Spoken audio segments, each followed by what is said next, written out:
Ang kwento. Ang kwento. Mula sa mahiwagang Burnay. Mula sa mahiwagang Burnay. Sa mahiwagang Burnay.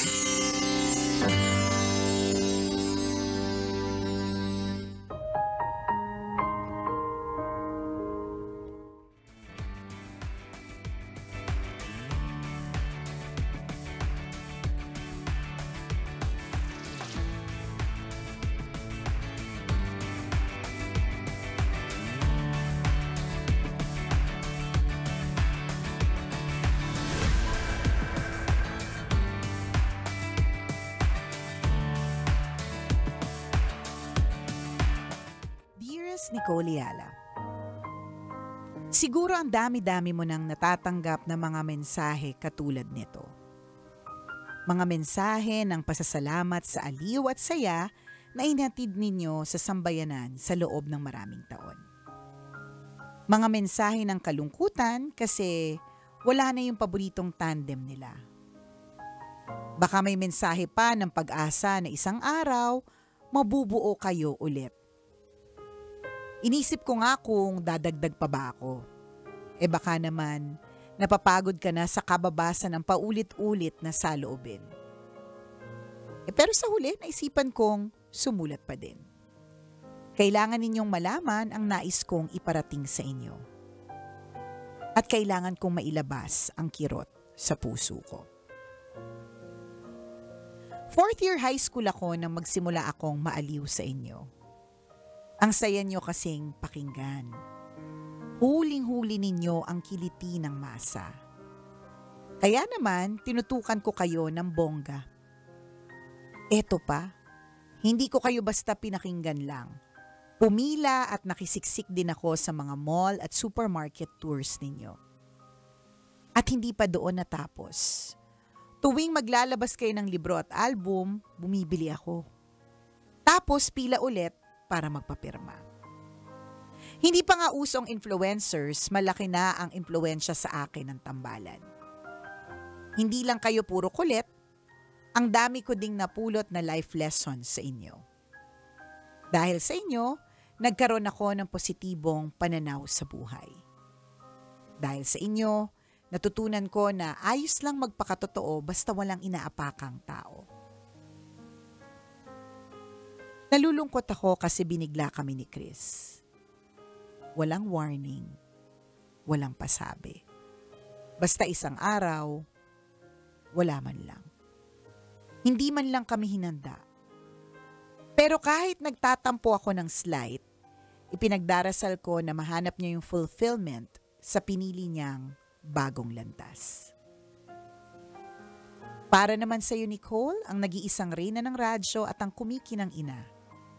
Mamang, wag mo kaming iiwan. Kailangan pa namin ang wit, aura, powers at kinang mo para matawid ang bawat araw. Ang inyong silent tambalerina, Aurora. Parang lumang-luma yung mamang. Kaya mamang, parang mamasan. Nag-ano ng GRO sa parang matandang GRO. Mamang! Mamang, may babae ka pa, mamang. Mamang, give me ako tatlo. Kaya nga eh. Andyan si Consel, dala ko. Para kay Mayor. Si Mr. Lim, andyan. Yung Chinese na businessman, yung kapartner ng Mayor. Mamang, sino ba dyan? Oo nga. Ang lakas makamamasan. Pero ano na bang tawag? Hindi natin alam no. Mga lumang tao na tayo eh. Pero parang ganun din eh. Mamang. Parang oo. ganun eh. Ano ba naman yan? Parang nung isang beses, may nagsabi sa akin, grabe ka, may sinabi nga siya artista pero matanda na talaga yung artista. Hindi. Ang sabi sa akin, grabe yung hiwalayan ninyo, parang Sharon Gabi. Sabi ko, Sharon Gabi talaga? Hindi man lang Katniel? Talagang luma. Anyways, mamang. Ang tawag sa akin ay mamang. Sige. Hindi po ako aalis. Bakit? Radio is my life. Yeah. So, sa kasalukuyan, I don't see myself, and even in the future, although only God knows, no? Mm-hmm. If you were to ask me, I'd really like, yung pa rin naman yung gusto ko, umalis lang talaga si partner, nauna lang siya sa ibang landasin, diba? Pero, gusto ko parang Chadeli. Mhm. 'Di ba? Yun medyo mamang na talaga pag Chadeli Oo. levels, 'di ba? Si Chadeli Saan ba, literal. saan ba namatay si Chadeli? Ha? Hindi ko sure. Jake, umayos ka? Umayos ka, listen mo. Ano? Hindi ko sure. Ano? Hindi, tinatanong ko lang. Hindi ko sure. Hindi kasi kagaya Oo. dito sa mga na-observe natin dito sa company, sa drama. Merong mga dramatista dyan na matatanda na Totoo, during totoo. nagdadrama, inatake sa puso. Yung parang habang naka-ere, ganun. Habang, Ganun ba si habang Chadeli? nagre-record. Ganun ba si Chadeli? Hindi si Chadeli, parang siya yung... Old age na di ba? Old age na siya Kung di nyo po kilala, explain mo kasi baka kabatch mo. Kabatch yung Tanghenyo. Tanghenyo, pwede ka ba lumabas sa Tanghenyo? Para explain mo kung anong kinamatay ni Chadeli. Alam mo, Nicoliala, Ano? ganito yon si Chadeli, isa sa mga kapita-pitagang broadcaster na Yes. nagbibigay payo at advice sa mga nakikinig Yan. sa DZRH. Yon, 'di ba? Baka kasi hindi nila kilala na eh. Oo. Kasi nung pumasok ako sa Love Radio nung 2004, ano na siya, medyo matanda na din talaga siya. Oo. 'Di ba? So talagang ano siya. Kaya kung iniisip ko kung magtatagal ako sa radyo, mga ganung levels. Yung Ganung mga edad. yung mga literal na Hanggat kamamatayan kaya ko, pa. correct, Oo, kamamatayan hanggat ko kaya na lang yung naisubo ko yung microphone tapos nabilaukan ako sa pegya ko. Ganon kasi may edad na ako, kaya nalunok ko yung pustiso ko kasi at tanda ko, natawa pa ako ng tawa na malakas. Oo, Ganon. ayan. So that's the goal. So to you, Aurora, ang ating silent tambalerina, that's the goal ni Nicole Ayala. But only God knows, di ba? Oo. Goal ko yon, plan ko yon. Ayan, tama. So hindi ko alam kung anong plan ni God. Parang plan ko para sa tambalan, umabot ng 30 years yung, may plano na ako sa 30th celebration ng Oo. ng anniversary namin. Pero ang plan ni God, hindi. Oo. Teka lang, after your 20th year celebration, So, tama na yan. kunin, Sobra na. Oo. kunin ko muna saglit, Oo, di ba? kasi may paggagamitan May ako sa kanya. paggagamitan ako sa kanya. At hindi din natin alam, di ba? Malay mo. Hindi natin alam, may comeback. Hindi natin, no one Oo, knows for sure. wala. So, pero sa ngayon, rest assured, dahil wala naman ako ibang pupuntang trabaho, Oo. masyado na ako matanda para mag-GRO talaga. Tsaka ito yung love kong work. Tama. So, this is something that I really love to do. Parang I live it, I breathe it. To the point na nga, Diego, na di ba, ipinangalan ko ang aking panganay na anak sa Nicole Ayala. So, siya Correct. talagang original na, actually hindi, niloloko ko siya. Kasi merong isang tambalanista na ipinanganak niya yung anak niya parang 2007. Nicole Ayala yung pangalan. As in, ID niya, ganyan, pinakita niya sa akin yun eh. Anyways, so, ganon yung pagmamahal ko sa radyo. So, hindi ko nakikita yung sarili ko. Plano ko to stay hanggang malunok ko na lang yung pustiso ko, Oo. tas mategi. Ganon, di ba? Well, sa mga kagaya natin na talagang minahal natin ng sobra-sobra yung radyo, ang hirap tanggalin ng virus ng radyo. Totoo. I'm wondering nga kung ano yung pinakikinggan tayo ni Chuper. Alam mo yun? Yung parang ganon.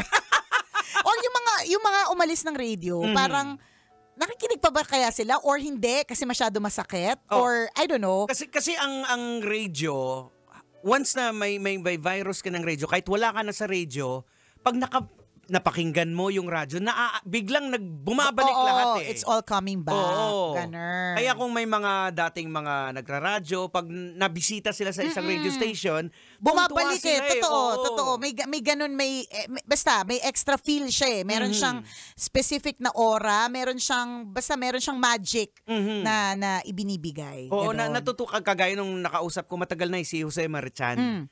Na sabi niya, alam mo na naging DJ din ako dati. Sabi? Sa Iloilo. Kabatch din ba to ni Tanghenyo? Tanghenyo! Tanghenyo! Kabatch mo si Jose Marichan! Ay, medyo nauna lang ako sa kanya ng konti. Oo, di ba? At doon ko nalaman na pareho pala Ilonggo pala si Jose Marichan. Hindi ko alam, ang tagal-tagal ko na siyang Oo kilala. nga, kasi ang alam lang natin, bumbunan niya, lumalabas na pag-August. Sabi daw, ika nga, the father of Filipino Christmas. Oo, yan. ayan. Ilonggo pala. Oo. Ah. Yan, so, nung nagkwentuhan kami, naging DJ din pala din dati siya. O, di ba? Oo. Yung mga ganon. So, tingnan mo, tapos naging recording artist, tapos up until now, yung kanyang kanta, tinutugtog pa rin sa atin, hudyat ng Oo. pagka tinugtog na sa radyo, di ba, hudyat na Pasko na sa Pilipinas. So, Ayan. ganon po yung magic na ibinibigay ng radio. So, hindi Correct. siya yung basta-bastang matatalikuran Oo. talaga. Kung taong radyo ka talaga. Oo, Kasi meron correct. mga na talagang gusto lang nila i-try tapos Oo, hindi sila correct, naging correct, masaya correct. kaya umalis na sila kaagad. Yes, oo. Pero may kung mga iba, oo. taong radyo eh. Ikaw ba yung mga tipong tumatawag sa radio station tapos nagre-request ng kanta? nung Ganun bata ako ka? nag-umpisa. Oh, di ba? Ganon. yung sabihin ng DJ, ikaw na naman. yung kakanta ka ng jingle Correct. para may ticket ka para sa movie. Ayan, di ba? Kasi yun yung uso dati. Oo. O, di ba? So, Diyan din ako nag-umpisa. true. So, part talaga to ng sistema namin. Mhm. Ganon, Ayan. hindi po siya madaling maalis. Correct. So, walang aalis. Hindi po aalis unless, di ba, meron po akong higher calling to be a congresswoman. Charot! Hindi ka pwede maging politika. Ay, di nga pala ako Dahil pwede. maraming under the table na mangyayari. Hindi nga pala pwede. Tumatanggap ka At ng saka- lagay eh. Tsaka hindi lang yun. Oo. Hindi lang yun. Baka mamaya, kasi di ba, forma-forma ko everyday. Oo. Tapos sabihin nila, ay naku, yung forma niyan, kaya nanggaling yan sa Kaba ng Bayan. Kahit hindi naman. Ay, ang backer ni Nicole Yala, mga Chinese. Ayan! Ganon! Ay, ayoko na lang. Kasi tama, ang galing talaga ni Lord. Between us ni Chris, hindi pagdududahan si Chuper di ba?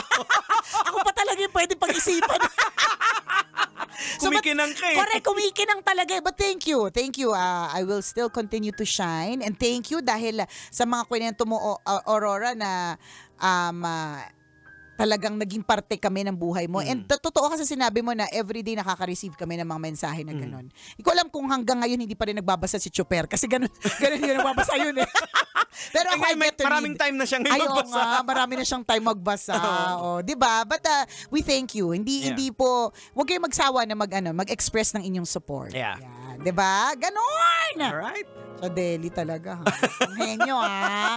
Loves natin yan si Chadeli. Oo naman. Tsaka naabuti mo si Chadeli, siya, machi-machi siya. Kaya lagi ko niloloko ng asawa ko eh. Alam mo, magiging Chadeli ka talaga. Kasi Oo. siya, kung purple ang top niyan, purple lahat yan. Pati bag niya purple. Oo. O, diba? Ganun yung mga kinang-kinang ko eh. So doon tayo papunta. Sabi ko. Alright. Pero anong sabi ni Lord? Hindi pa natin yan, alam. hindi natin alam. Hayaan natin si Lord ang mag-guide sa atin. Sa True Laluto Saan lang tayo halong dadalhin? Eklabu. Corrected by. Ayan. Alright, so kami hanggang dito na lang tayo. At, For now, ha? For now! Ngayon, no? Muli ako po, siyempre, ang kumikinang ulo, Diego Bandido, pag may buhok, hindi po ako yan. At ako ang kumikinang ina mo na si Nicole Yala na nagsasabing masakit mang tanggapin. Pero kailangan tanggapin na hindi lahat ng tao ay mananatili sa atin. Ay, talagang forever. Kailangan pa bang i-memorize yan? Basic! Kailangan pa bang i-memorize yan? Love Radio. Basic!